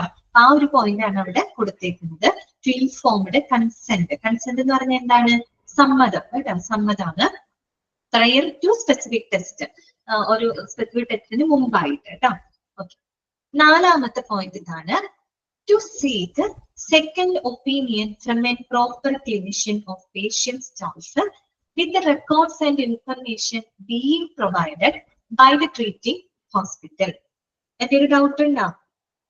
എന്തെങ്കിലും ഡൗട്ട് ഉണ്ടോ മൂന്നാമത് പറഞ്ഞ പോയിന്റിനകത്ത്? എന്തെങ്കിലും സംശയമുണ്ടോ നിങ്ങൾക്ക്? എന്തെങ്കിലും ഡൗട്ട് ഉണ്ടെങ്കിൽ ചോദിക്കാം കേട്ടോ. എന്തെങ്കിലും ഉണ്ടെങ്കിൽ ചോദിച്ചു, നിങ്ങൾക്ക് ആ പോയിന്റ് ക്ലിയർ ആയില്ലെങ്കിൽ ചോദിക്കാം കേട്ടോ. ഓക്കെ, നാലാമത്തെ പോയിന്റ് ഇതാണ്, to seek second opinion from a proper clinicians of patient choice with records and information being provided by the treating hospital. അതായത് ഇപ്പോ പേഷ്യന്റിന്റെ അവരുടെ ചോയ്സ് അനുസരിച്ച് അല്ലെ, അവരുടെ ആവശ്യം അനുസരിച്ച് അവർക്ക് ഇപ്പൊ രണ്ടാമതൊരു ഒപ്പീനിയൻ വേണമെന്ന് വിചാരിക്കാം. നമ്മൾ എന്തെങ്കിലും ഒരു അസുഖം വരുമ്പോൾ നമ്മളൊരു ഡോക്ടറെ പോയി കാണുക, അയാൾ എന്തെങ്കിലും കാര്യങ്ങൾ നമ്മളോട് പറയും, നമ്മളത് കേട്ട പാടാം, അത് തന്നെ നമ്മൾ ചെയ്യണമെന്ന് നിർബന്ധമില്ല. നമ്മൾ പ്രത്യേകിച്ച് വളരെ സിവിയർ ആയിട്ടുള്ള ക്രിട്ടിക്കൽ ആയിട്ടുള്ള എന്തെങ്കിലും അസുഖങ്ങളൊക്കെ ആണെങ്കിൽ എപ്പോഴും എന്താണ്, ഒരു സെക്കൻഡ് ഒപ്പീനിയൻ എടുക്കുന്നത് എപ്പോഴും നല്ലതാണ് അല്ലെ. 2 or 3 ഒപ്പീനിയൻസ് എടുത്തു കഴിയുമ്പോഴാണ് നമുക്കായാലും എന്ത് ഫർദർ ചെയ്യണം എന്നുള്ളതിനെ കുറിച്ച് ഒരു ധാരണ നമുക്ക് കിട്ടുള്ളൂ അല്ലെ. അപ്പൊ അതുപോലെ പേഷ്യന്റിന്റെ ചോയ്സ് അനുസരിച്ച് അവർക്കൊരു സെക്കൻഡ് ഒപ്പീനിയൻ, ഓക്കെ, രണ്ടാമതൊരു അഭിപ്രായം അവർക്ക് മറ്റേതെങ്കിലും ക്ലിനിഷ്യൻ എന്ന് പറഞ്ഞാൽ ആരാണ്, ഡോക്ടർ, ഓക്കെ, ഒരു ഡോക്ടറിൽ നിന്നൊരു സെക്കൻഡ് ഒപ്പീനിയൻ തേടണം എന്ന് അവർ ആഗ്രഹിക്കുന്നുണ്ടെങ്കിൽ എന്താണ്, അവരുടേതായ എല്ലാ റെക്കോർഡുകളും ഇൻഫർമേഷൻസും ആര് പ്രൊവൈഡ് ചെയ്തിരിക്കണം, ആ ഒരു ഹോസ്പിറ്റല് പ്രൊവൈഡ് ചെയ്തിരിക്കണം. ഓൾറെഡി ആ ഹോസ്പിറ്റലിൽ ട്രീറ്റ്മെന്റ് എടുക്കുന്ന ഒരു പേഷ്യന്റ് ആണ്, അയാൾക്ക് തോന്നാണ് എനിക്കൊരു വേറൊരു ഡോക്ടറുടെ കൂടെ ഒരു ഒപ്പീനിയൻ എടുക്കണം എന്നൊരു അത് അയാൾക്ക് തോന്നാന്ന് വിചാരിക്കാം. അപ്പൊ അങ്ങനെയാണെങ്കിൽ അയാൾക്ക് അതിനുള്ള റൈറ്റ് ഉണ്ട്. അപ്പൊ മറ്റൊരു ഡോക്ടറെ എടുത്ത് അയാൾ ഒപ്പീനിയന് പോകുന്ന സമയത്ത് നിലവിൽ അയാളെ ട്രീറ്റ്മെന്റ് കൊടുത്തിരുന്നതുമായിട്ട് ബന്ധപ്പെട്ട എല്ലാ റെക്കോർഡ്സുകളും ഇൻഫർമേഷനും ഹോസ്പിറ്റലിൽ എന്ത് ചെയ്തിരിക്കണം, ആ ഒരു പേഷ്യന്റിന് പ്രൊവൈഡ് ചെയ്തിരിക്കണം. അല്ലാണ്ട് ഇനി ഇവിടുന്ന് ഈ ഒരു ക്ലയന്റ് നഷ്ടപ്പെടേണ്ട, വേറെ എവിടെയെങ്കിലും പോകുമെന്ന് വിചാരിച്ച് അവരുടെ റെക്കോർഡ്സ് ഇൻഫർമേഷൻ ഒരിക്കലും പാസ് ചെയ്യാതിരിക്കരുതെന്ന്. ഓക്കെ, അത് ആ ഒരു എന്താ പറയാ പേഷ്യന്റിന്റെ റൈറ്റ് ആണ്. അത് പാലിക്കാനുള്ള ഉത്തരവാദിത്തം ആർക്കുണ്ട്, ഈ പറയുന്ന ഹോസ്പിറ്റലിലുണ്ട്. ഓക്കെ, ക്ലിയർ ആണല്ലോ? ഇതാണ് കേട്ടോ. To seek a second opinion from a proper clinician of patients choice with the records and information being provided by the treating hospital. Okay, അപ്പൊ ട്രീറ്റിംഗ് ഹോസ്പിറ്റൽ അവരുടെ ഇൻഫർമേഷൻസ് ഒക്കെ കൃത്യമായിട്ട് കൊടുത്തിരിക്കണം എന്നാണ് പറയുന്നത് കേട്ടോ.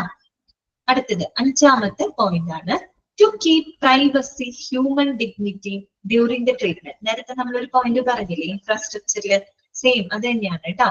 അതായത് to keep the privacy human dignity during treatment. Treatment സമയത്ത് പേഷ്യന്റിന്റെ ആ ഒരു പ്രൈവസി, സ്വകാര്യത, അവരുടെ ആ ഒരു ഡിഗ്നിറ്റി എന്ന് വെച്ചാൽ ശരിക്കും മഹാത്മ്യം എന്നുള്ള അർത്ഥമാണ്. അവരുടെ ആ ഒരു റെസ്പെക്ട്, അവരോട് ആ ഒരു സെൽഫ് റെസ്പെക്ട്, അവരോടുള്ള റെസ്പെക്ട്, അതെല്ലാം തന്നെ എന്ത് ചെയ്തിരിക്കണം, സെൽഫ് റെസ്പെക്ട് അല്ലാട്ടോ, അവരോടുള്ള റെസ്പെക്ട് ഒക്കെ എന്ത് ചെയ്തിരിക്കണം, മാനിച്ചിരിക്കണം അല്ലെ. ആ ഒരു സ്വകാര്യത, പ്രൈവസി, അവരുടെ കോൺഫിഡൻഷ്യാലിറ്റി അതെല്ലാം തന്നെ നിലനിർത്തിക്കൊണ്ട് വേണം അവർക്ക് ട്രീറ്റ്മെന്റുകൾ പ്രൊവൈഡ് ചെയ്യാനായിട്ട്. ഓക്കെ, അടുത്തത് 6th പോയിന്റ് എന്താണ്, to non discrimination about the treatment and behavior on the basis of diseases like HIV. അതായത് ഇപ്പൊ HIV പോലുള്ള അസുഖബാധിതരായിട്ടുള്ള പേഷ്യൻസ് ഒക്കെ ഉണ്ടായിരിക്കും അല്ലെ. അപ്പൊ അത്തരം പേഷ്യൻസിന് ഒരു കാരണവശാലും അവർക്ക് ട്രീറ്റ്മെന്റിലോ അല്ലെങ്കിൽ അവരോടുള്ള പെരുമാറ്റത്തിലോ യാതൊരു വിധത്തിലുള്ള വിവേചനം ചെയ്യാനായിട്ട് പാടുള്ളതല്ല. ഓക്കെ, ഇപ്പൊ ഒരു HIV പേഷ്യന്റ് ആണ്, അവർക്ക് ഡയാലിസിസ് വേണ്ടി അല്ലെങ്കിൽ മറ്റെന്തെങ്കിലും എന്ത് ട്രീറ്റ്മെന്റ് ആയിക്കോട്ടെ, നമ്മൾ ഡയാലിസിസിലേക്ക് എടുത്തു പറയുന്നത് മാത്രമേ ഉള്ളൂ, എന്ത് ട്രീറ്റ്മെന്റ് ആയിക്കോട്ടെ ആ ഒരു അവരോടുള്ള പെരുമാറ്റത്തിലായിക്കോട്ടെ, അവർക്ക് കൊടുക്കുന്ന ട്രീറ്റ്മെന്റിലാണെങ്കിലും യാതൊരു വിധത്തിലുള്ള വിവേചനം അവരോട് ചെയ്യാനായിട്ട് പാടില്ല. ഓക്കെ, പ്രത്യേകിച്ച് അവരോടുള്ള പെരുമാറ്റത്തിൽ ഓക്കെ അങ്ങനെ ചെയ്യാനായിട്ട് പാടില്ല. അതാണ് അവിടെ ഉദ്ദേശിക്കുന്നത് കേട്ടോ. എന്ന് വെച്ചാൽ എല്ലാവരും ഒരേപോലെ കണ്ടിട്ട് വേണം അവിടെ ട്രീറ്റ്മെന്റ് ആയാലും അവരോടുള്ള പെരുമാറ്റം മുന്നോട്ട് കൊണ്ടുപോകാനായിട്ട്. ഓക്കെ, 7th പോയിന്റ് ഇതാണ് to try to find redressal in case of grievance based on services provided by the establishment. എന്താണ് redressal എന്ന് പറഞ്ഞാൽ എന്താ അർത്ഥമാക്കുന്നത്? redressal പരിഹാരം കേട്ടോ. redressal എന്ന് പറഞ്ഞാൽ എന്താണ്? പരിഹാരം അഥവാ സൊല്യൂഷൻ എന്നാണ് അർത്ഥം കേട്ടോ. ഗ്രീവൻസ് എന്ന് പറഞ്ഞാൽ എന്താണ്? പരാതികൾ കേട്ടോ, പരാതികളാണ്, കംപ്ലൈന്റ്സ് ആണ് കേട്ടോ. അപ്പൊ ആ ഒരു എസ്റ്റാബ്ലിഷ്മെന്റ് കൊടുക്കുന്ന സേവനങ്ങളുമായിട്ട് ബന്ധപ്പെട്ട എന്തെങ്കിലും പരാതികൾ ഉണ്ടെങ്കിൽ അത്തരം പരാതികളിൽ പരിഹാരം കാണാനുള്ള ഒരു ഉത്തരവാദിത്വം ആർക്കുണ്ട്? അവിടുത്തെ അഡ്മിനിസ്ട്രേഷൻ ഉണ്ട്. നമ്മൾ പറയുന്ന ഡയാലിസിസ് ആണ് നമ്മൾ പറയുന്നത്. ഡയാലിസിസ് സേവനങ്ങളുമായിട്ട് ബന്ധപ്പെട്ട് എന്തെങ്കിലും ഗ്രീവൻസസ് അല്ലെ എന്തെങ്കിലും കംപ്ലൈന്റ്സുകൾ വരികയാണെങ്കിൽ അതിന് കൃത്യമായിട്ടൊരു സൊല്യൂഷൻ അല്ലെങ്കിൽ ഒരു പരിഹാരം കാണാനുള്ള ഉത്തരവാദിത്വം ആർക്കുണ്ട്? ഹോസ്പിറ്റൽ അഡ്മിനിസ്ട്രേഷന് ഉണ്ട്. ഇത് ഇത്രയേ ഉള്ളൂ പോയിന്റ്. അപ്പൊ ഒരു ഹോസ്പിറ്റൽ അഡ്മിനിസ്ട്രേഷൻ ഉറപ്പാക്കേണ്ട കാര്യങ്ങൾ എന്തൊക്കെയാണ്? നമ്മൾ ആദ്യം പറഞ്ഞ പേഷ്യൻസിന്റെ കുറെ റൈറ്റ്സ് ഉണ്ട് അല്ലെ, അവകാശങ്ങളുണ്ട്. ആ അവകാശങ്ങൾ കൃത്യമായിട്ട് എന്താണ് അവർക്ക് ലഭിക്കുന്നുണ്ടോ, ആ അവകാശങ്ങൾ സാറ്റിസ്ഫൈ ചെയ്യുന്നുണ്ടോ എന്ന് എൻഷുർ ചെയ്യേണ്ട ഉത്തരവാദിത്തമാണ് അഡ്മിനിസ്ട്രേഷൻ ഉള്ളത്. അപ്പൊ ഒരു രോഗിയെ സംബന്ധിച്ചിടത്തോളം അദ്ദേഹത്തിന് അവരുടെ രോഗാവസ്ഥ എന്താണെന്നും അതിന് കാരണം എന്താണ്, എന്തൊക്കെ ട്രീറ്റ്മെന്റുകൾ അവർക്ക് പ്രൊവൈഡ് ചെയ്യുന്നുണ്ട്, അതിലുണ്ടാകുന്ന കോംപ്ലിക്കേഷൻസ് അടക്കം അറിയാനുള്ള റൈറ്റ് ഉണ്ട് പേഷ്യൻസിന്. ഓക്കെ, അത് ആ കാര്യങ്ങൾ അവർക്ക് കിട്ടുന്നുണ്ടോ എന്നുള്ളത് അഡ്മിനിസ്ട്രേഷൻ ഉറപ്പാക്കണം. പിന്നെ നമ്മൾ പറഞ്ഞു പേഷ്യന്റിന് ബില്ല് അറിയാനുള്ള അവകാശമുണ്ട്. അതുകൊണ്ട് തന്നെ ട്രീറ്റ്മെന്റ് തുടങ്ങുന്നതിന് മുൻപായിട്ട് തന്നെ എക്സ്പെക്ട് ചെയ്യുന്ന ആ ഒരു ചെലവ് അവരെ അറിയിച്ചിരിക്കും. പിന്നെ ഏതൊരു ട്രീറ്റ്മെന്റ് ആയിക്കോട്ടെ അല്ലെങ്കിൽ ഏതൊരു പരിശോധന ആയിക്കോട്ടെ രോഗിയുടെ പൂർണ്ണ സമ്മതത്തോടു കൂടി വേണം അത് ചെയ്യാനായിട്ട്. ഓക്കെ.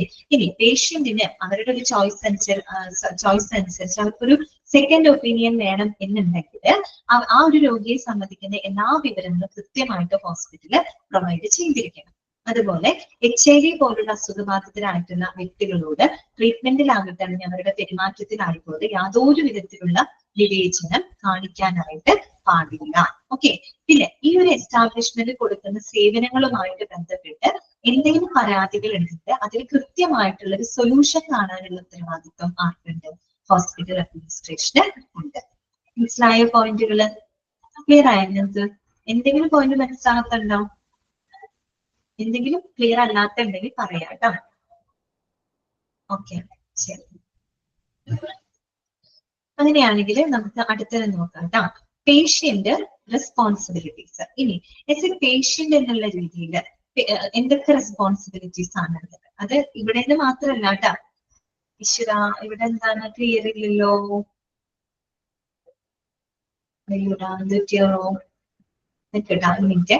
ഇതൊന്ന് വായിക്കട്ടെ കേട്ടോ.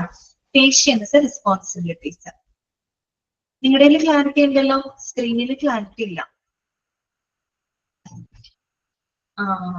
അയ്യോ, നിങ്ങളുടെ ക്ലാരിറ്റി ഇല്ലേ? റിഡ്രസൽ എന്ന് പറഞ്ഞാല് പരിഹാരം കേട്ടോ. പരിഹാരം. അല്ല, നിങ്ങൾക്ക് കിട്ടിയ പ്രിന്റിലും ക്ലാരിറ്റി ഇല്ല ഈ ഭാഗത്ത്? ഉണ്ട് അല്ലെ? ഓക്കെ. സ്ക്രീനിലില്ല കേട്ടോ, സ്ക്രീനിലില്ല. കുഴപ്പമില്ല. അപ്പൊ നമുക്ക് ഞാനിവിടെ നോക്കി പറയാം കേട്ടോ. നോക്കട്ടോ. പേഷ്യൻസ് റെസ്പോൺസിബിലിറ്റീസ് സിമ്പിൾ ആണ്. എന്താണ്?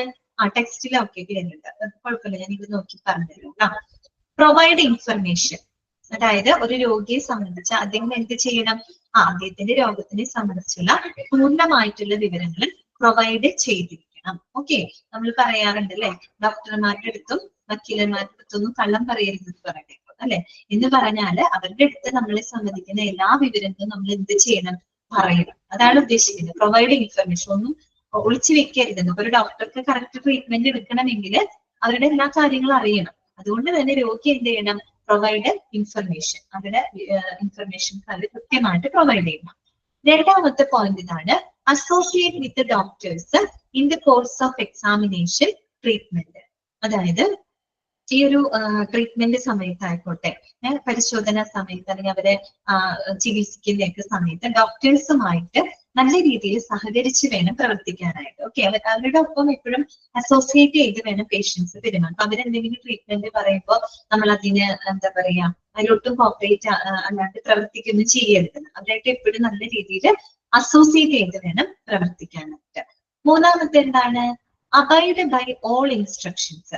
അബൈഡ് എന്ന് പറഞ്ഞാൽ എന്താ ഉദ്ദേശിക്കുന്നത്? അബൈഡ് പാലിക്കുക. എന്താണ് അർത്ഥം? പാലിക്കുക കേട്ടോ. പാലിക്കുക എന്നാണ് അർത്ഥം. Abide by all instructions. അതായത് എല്ലാ നിർദ്ദേശങ്ങളും കൃത്യമായിട്ട് പാലിക്കണം. പ്രത്യേകിച്ച് ഡോക്ടർമാർ അവർക്ക് കൊടുക്കുന്ന എല്ലാ നിർദ്ദേശങ്ങളും കൃത്യമായിട്ട് പാലിക്കാനുള്ള ഉത്തരവാദിത്തം ആർക്കുണ്ട്? പേഷ്യന്റിന് ഉണ്ട്. ഓക്കെ. ഇനി അടുത്തത്, pay hospitals agreed fees on time. അതായത് ഓൺ ടൈമിൽ കൃത്യസമയത്ത് തന്നെ എന്ത് ചെയ്തിരിക്കണം? ഹോസ്പിറ്റൽ ബില്ലുകളൊക്കെ പേ ചെയ്തിരിക്കണം. അത് ഒരു പേഷ്യന്റിന്റെ റെസ്പോൺസിബിലിറ്റിയാണ്. ഓക്കെ. പിന്നെ എന്താണ്? Respect the nobility of doctors and other hospital staff. അതായത് ഡോക്ടറുടെയും മറ്റു ഹോസ്പിറ്റൽ സ്റ്റാഫുകളുടെ നൊബിലിറ്റി എന്നൊക്കെ പറഞ്ഞത് കുലീനത എന്നൊക്കെയുള്ള അർത്ഥമാണ്. ഇവിടെ ഉദ്ദേശിക്കുന്നത് എന്താണ്? അവരുടെ അവരോട് എപ്പോഴും നല്ല റെസ്പെക്റ്റ് ആയിട്ട് പെരുമാറും. മനസ്സിലായി? അവരുടെ ആ ഒരു പ്രൊഫഷനെ എന്താ മാനിച്ചുകൊണ്ട് അല്ലെ, അതിന് നമ്മൾ റെസ്പെക്ട് ചെയ്തുകൊണ്ട് വേണം എപ്പോഴും പ്രവർത്തിക്കാനായിട്ട്. തിരിച്ചതുപോലെ അവരും നമ്മളോട് അങ്ങനെ തന്നെ ആയിരിക്കണം കേട്ടോ. ഒരു സൈഡ് എന്താ പറയുന്നത്? അവരും അങ്ങനെ തന്നെ ആയിരിക്കണം നമ്മളോട്. പക്ഷെ ആസ് എ പേഷ്യന്റ് എന്നുള്ള രീതിയിൽ നമ്മുടെ റെസ്പോൺസിബിലിറ്റി എന്താണ്? ഡോക്ടേഴ്സ് മറ്റുള്ള ഹോസ്പിറ്റൽ സ്റ്റാഫിനെ അവരെ റെസ്പെക്ട് ചെയ്യുക എന്ന് പറഞ്ഞാൽ അവരുടെ ആ ഒരു പ്രൊഫഷനെ മാനിച്ചുകൊണ്ട് അവർക്ക് വേണ്ട റെസ്പെക്ട് കൊടുക്കുക എന്നുള്ളതും പേഷ്യന്റിന്റെ റെസ്പോൺസിബിലിറ്റിയാണ്. അതുപോലെ കറക്റ്റ് ആയിട്ട് ഹോസ്പിറ്റൽ ഫീസുകൾ കൃത്യമായിട്ട് പേ ചെയ്യാം. ഡോക്ടർമാർ തരുന്ന നിർദ്ദേശങ്ങൾ കൃത്യമായിട്ട് പാലിക്കുക.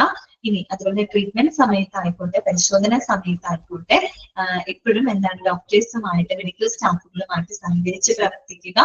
അതുപോലെ അവർക്ക് ആവശ്യമായിട്ടുള്ള ഇൻഫർമേഷൻസ് എസ് എ പേഷ്യന്റ് എന്നുള്ള രീതിയിൽ നമ്മൾ കമ്മ്യൂണിക്കേറ്റ് ചെയ്യുക. ഇതൊക്കെ ആരുടെ ഉത്തരവാദിത്തമാണ്? പേഷ്യന്റിന്റെ റെസ്പോൺസിബിലിറ്റീസ് ആണ്. ഓക്കെ, ക്ലിയർ ആണല്ലോ? ഇനി അടുത്തത് കേട്ടോ. അടുത്തതെല്ലാം ചെയ്യാം. ഒരു മിനിറ്റ് ഒന്ന് നിങ്ങൾ വെയിറ്റ് ചെയ്യുക. ഒരു മിനിറ്റ് ഞാൻ അവരോടൊന്ന് പറഞ്ഞു നോക്കട്ടെ. മിനിറ്റ്.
ഇപ്പൊ നോക്കി സ്ക്രീനിൽ നോക്കി സെറ്റ് അല്ലേ? ഓക്കെ അല്ലേ?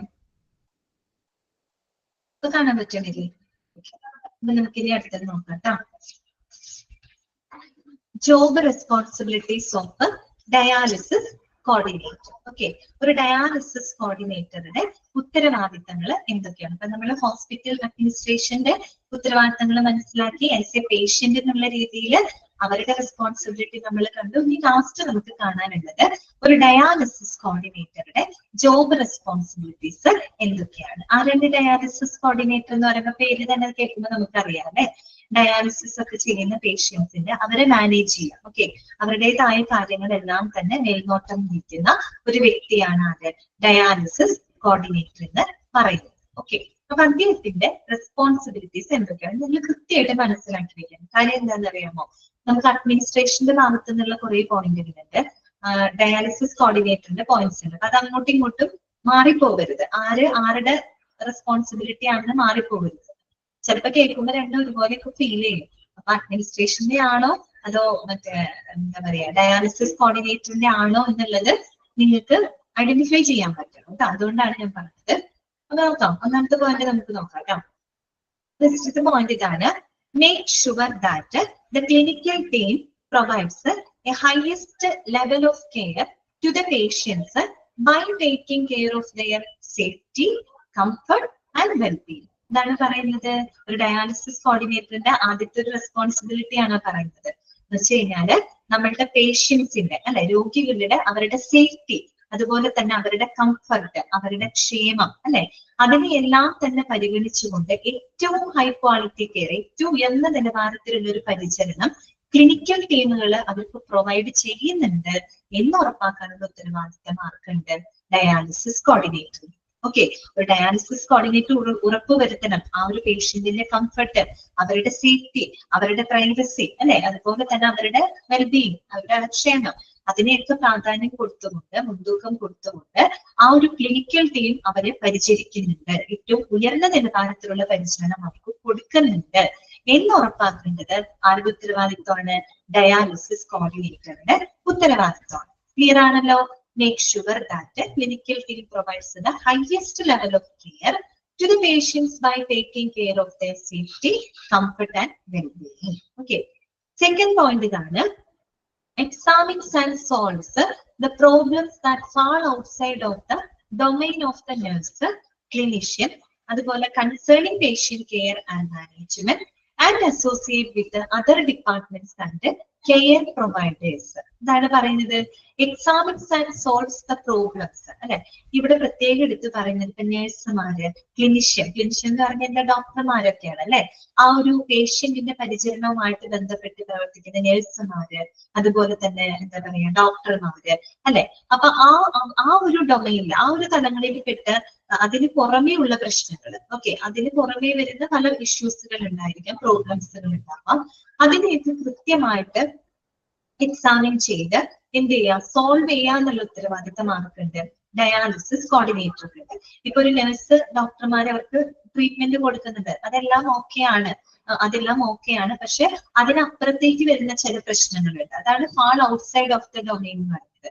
ഇപ്പൊ ചിലപ്പോ എക്യുപ്മെന്റ്സ് വല്ലതും കേടാവാം അല്ലെ, ഡയാലിസിസ് മെഷീൻസുകൾ എന്തെങ്കിലും കേടാവാം, അല്ലെങ്കിൽ അവിടുത്തെ മറ്റെന്തെങ്കിലും ഫിസിക്കൽ ഫെസിലിറ്റി, ഭൗതികമായിട്ടുള്ള എന്തെങ്കിലും സാഹചര്യങ്ങളിൽ എന്തെങ്കിലും പ്രശ്നങ്ങൾ വരാം. അതൊക്കെ പറഞ്ഞ ഡോക്ടർമാര്, നഴ്സുമാര് അവർക്ക് അപ്പുറത്തേക്ക് വരുന്ന ചില പ്രോബ്ലംസ് ഉണ്ടാകും. അപ്പൊ അത്തരം പ്രോബ്ലംസുകളൊക്കെ കൃത്യമായിട്ട് എക്സാമിൻ ചെയ്ത് വിലയിരുത്തി അതിനൊക്കെ പരിഹാരം കാണാനുള്ള ഉത്തരവാദിത്തം ആർക്കുണ്ട്? ഒരു ഡയാലിസിസ് കോർഡിനേറ്ററിന് ഉണ്ട്. ഓക്കെ, പിന്നെ എന്താണ്? And associate with other departments and care providers. അത് മാത്രമല്ല, അവരുടെ സേവനം എന്ന് പറഞ്ഞാൽ മറ്റുള്ള ഡിപ്പാർട്ട്മെന്റുകൾ അല്ലെ, മറ്റ് പല ഡിപ്പാർട്ട്മെന്റുകൾ, അതുപോലെ കെയർ പ്രൊവൈഡേഴ്സ് അല്ലെ, ഈ പറയുന്ന ഹെൽത്ത് പ്രൊഫഷണലുമായിട്ടൊക്കെ അസോസിയേറ്റ് ചെയ്തുകൊണ്ട്, അവരുമായിട്ട് സഹകരിച്ചുകൊണ്ട് പേഷ്യന്റിന് ഏറ്റവും നല്ല സേവനം കൊടുക്കാൻ ആർക്ക് ഉത്തരവാദിത്വമുണ്ട്?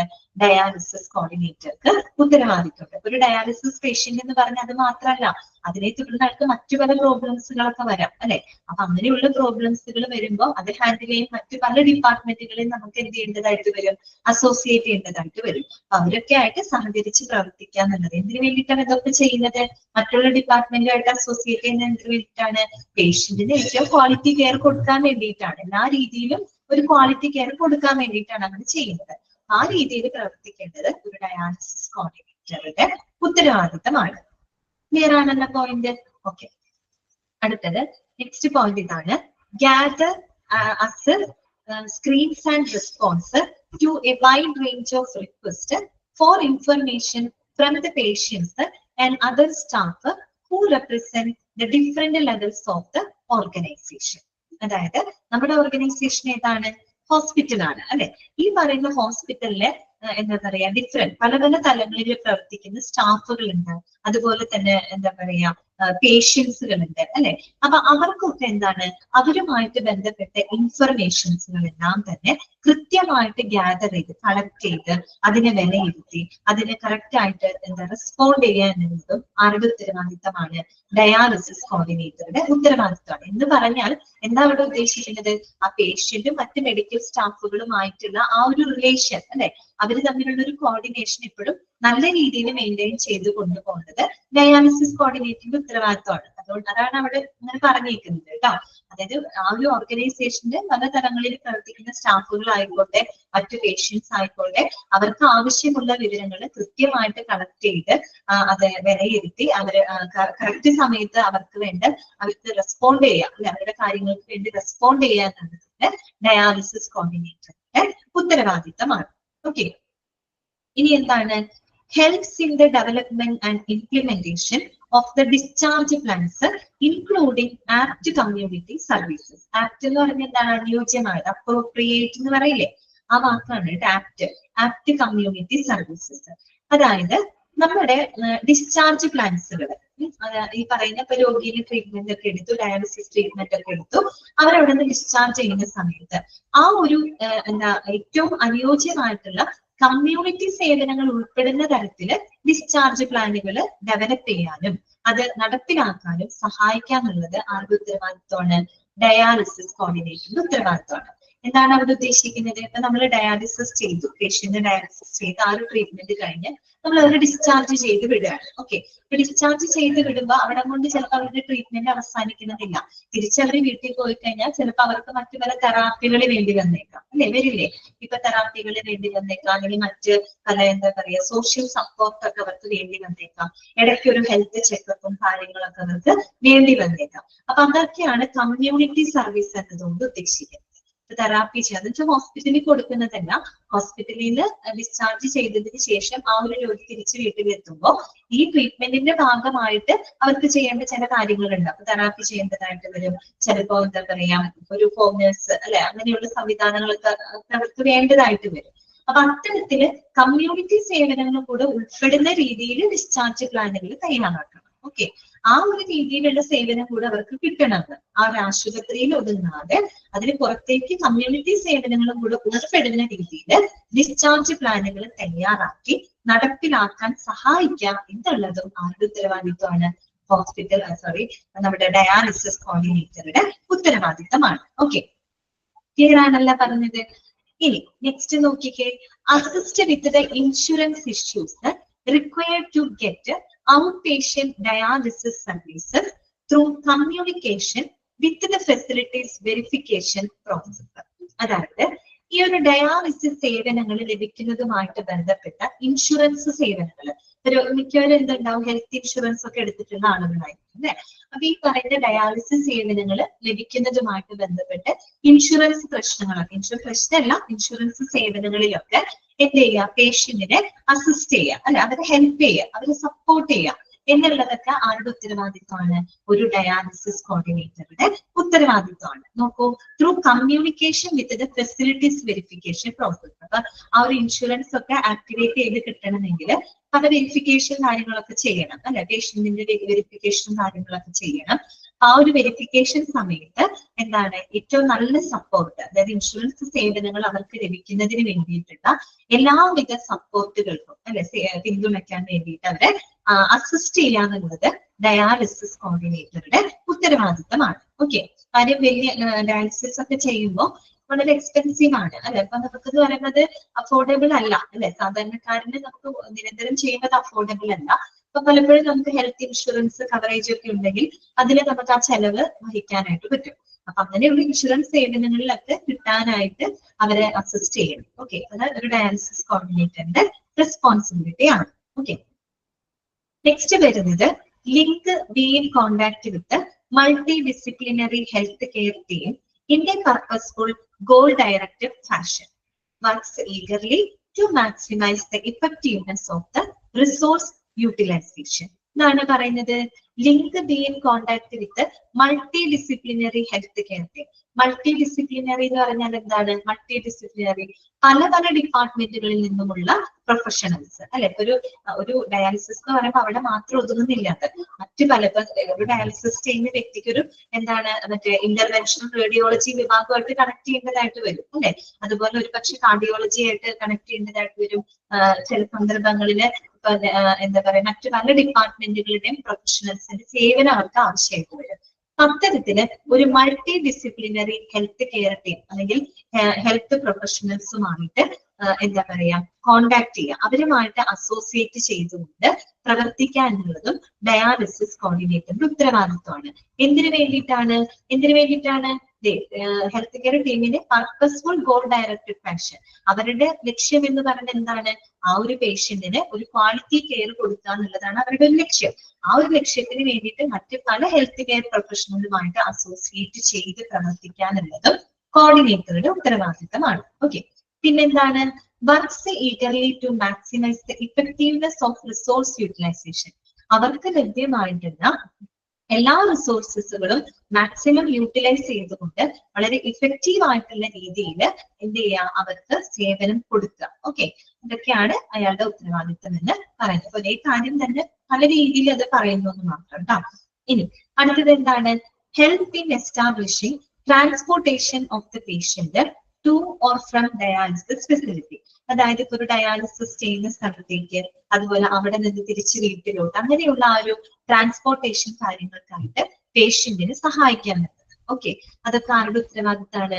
കോർഡിനേറ്ററുടെ ഉത്തരവാദിത്തമാണ്. ഓക്കെ, പിന്നെ എന്താണ്?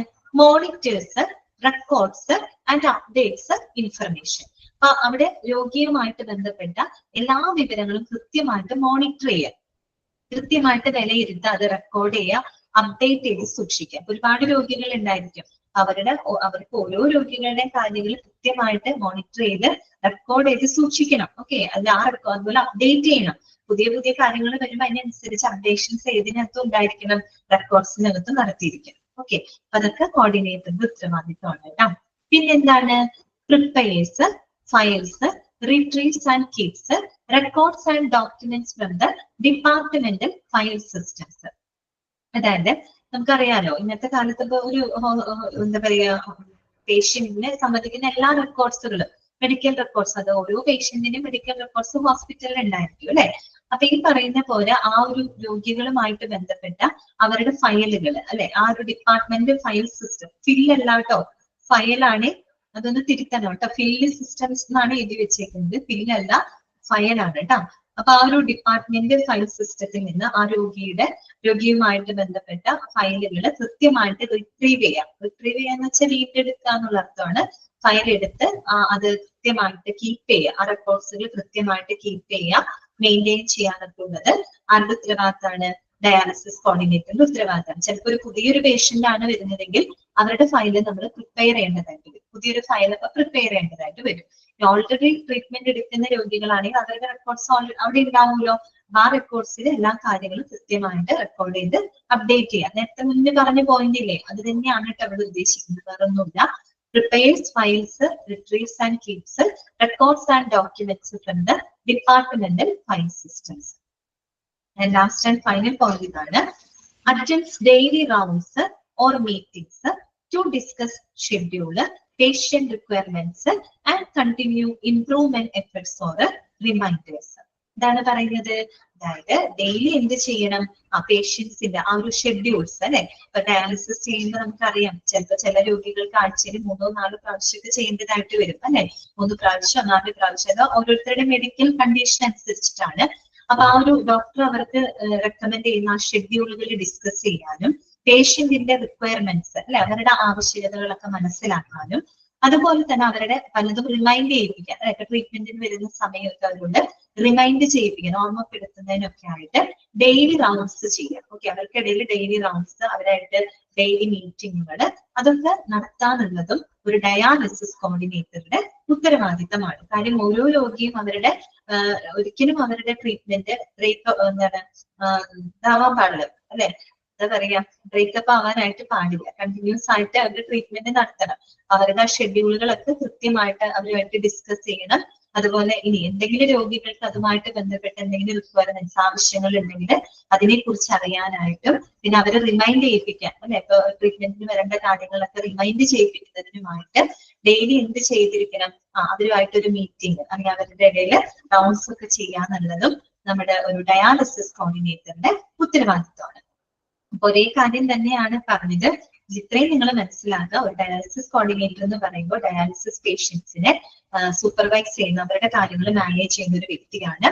അദ്ദേഹം എന്ന് പറയുന്നത് ആ ഒരു രോഗിയുടെ സേഫ്റ്റി അതുപോലെ തന്നെ കംഫർട്ട്, വെൽബീയിങ് എല്ലാം ഉറപ്പുവരുത്തിക്കൊണ്ട് ഏറ്റവും ഹൈ ക്വാളിറ്റി കെയർ അവർക്ക് ക്ലിനിക്കൽ ടീം കൊടുക്കുന്നുണ്ടെന്ന് ഉറപ്പുവരുത്തണം.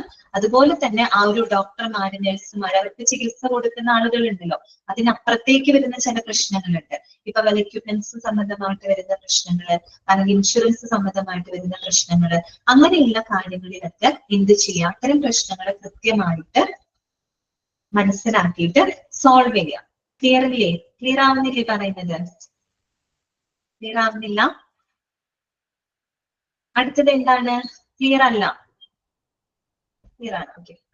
പിന്നെ എന്താന്ന് വെച്ച് കഴിഞ്ഞാൽ ആ ഒരു ഓർഗനൈസേഷന്റെ പല തലങ്ങളിൽ പ്രവർത്തിക്കുന്ന പേഷ്യൻസ് ആണ്, അതുപോലെ തന്നെ സ്റ്റാഫുകൾ പ്രവർത്തിക്കുകയല്ല, അവിടെയുള്ള പേഷ്യൻസ്, അവിടെയുള്ള മറ്റ് സ്റ്റാഫുകള് അവർക്ക് വേണ്ട ഇൻഫർമേഷൻസ് കൃത്യമായിട്ട് കളക്ട് ചെയ്ത് അത് വിലയിരുത്തി അവര് കറക്റ്റ് റെസ്പോണ്ട് ചെയ്യാനുള്ളത് അവരുടെ ഉത്തരവാദിത്തമാണ്.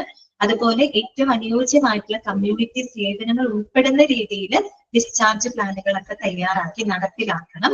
ഓക്കെ. പിന്നെന്താണ്, ഇൻഷുറൻസ് സംബന്ധമായിട്ടുള്ള പ്രശ്നങ്ങളിൽ അവരെ അസിസ്റ്റ് ചെയ്യണം.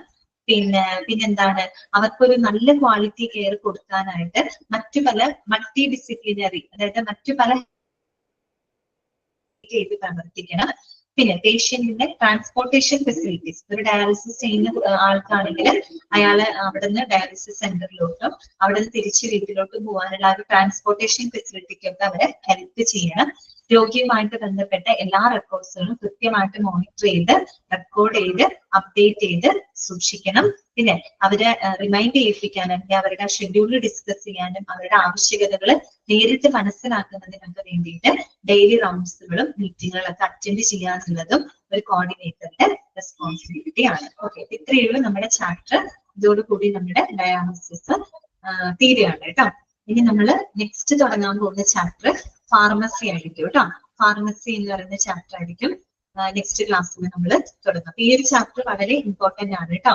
ഡയാലിസിസ് എന്താണ്, ഏതൊക്കെ ടൈപ്പ് ഡയാലിസിസ് ആണ് ഉള്ളത്, ഓക്കെ, അത് മനസ്സിലാക്കുക. HD എന്താണ്, PD എന്താണ്, ഡിഫറെന്റ് ടൈപ്സ് ഓഫ് PD എന്താണ്, CRRT എന്താണ്, പിന്നെ നമ്മൾ പഠിച്ചത് ആഫ്റ്റർ ഇഫക്റ്റുകൾ എന്തൊക്കെയാണ്, ഡയാലിസിസ് സെന്റർ എന്താണ്, പിന്നെ നമ്മൾ കുറെ പേരുടെ ഉത്തരവാദിത്തങ്ങളൊക്കെ മനസ്സിലാക്കി അല്ലെ. അഡ്മിനിസ്ട്രേഷൻ റെസ്പോൺസിബിലിറ്റി എന്താണ്, പേഷ്യന്റിന്റെ റെസ്പോൺസിബിലിറ്റി എന്താണ്, ഡയാലിസിസ് കോർഡിനേറ്ററുടെ റെസ്പോൺസിബിലിറ്റീസ് എന്തൊക്കെയാണ്. ഓക്കെ, ഞാൻ അൺമ്യൂട്ട് ചെയ്യാണ്. നിങ്ങൾക്ക് എന്തെങ്കിലും ഡൗട്ട്സ് ഇന്നത്തെ ക്ലാസ്സിൽ ഉണ്ടെങ്കിൽ ചോദിച്ചു കേട്ടോ. അൺമ്യൂട്ട് ചെയ്തിട്ടുണ്ട് കേട്ടോ, മ്യൂട്ട് ചെയ്തിട്ടുണ്ട്. ഇന്നത്തെ ക്ലാസ്സിൽ എന്തെങ്കിലും ഡൗട്ട് ഉണ്ടെങ്കിൽ ചോദിക്കാം.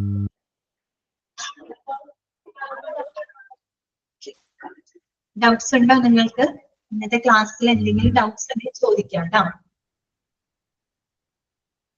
ഓക്കെ ആണ്. അങ്ങനെയാണെങ്കിൽ നമുക്ക് ക്ലാസ് വൈൻഡപ്പ് ചെയ്യാലോ. ക്ലാസ് വൈൻഡപ്പ് ചെയ്യാം. അപ്പൊ നമുക്ക് നെക്സ്റ്റ് ക്ലാസ്സിൽ എന്താണ് ആരാണ്? Clear ആണ് മാം. ക്ലിയർ ആവുന്നില്ലേ? അല്ല, ക്ലിയർ ആണ് മാം. ഓക്കെ ഓക്കെ, ക്ലിയർ ആണ് നമുക്ക്. ശരി ശരി ശരി. അപ്പൊ ശരി കേട്ടോ. അടുത്ത ക്ലാസ്സിൽ ഫാർമസി ആയിരിക്കും കേട്ടോ നമ്മൾ എടുക്കുന്നത്. ശരി, okay, thank you. Thank you, ma'am.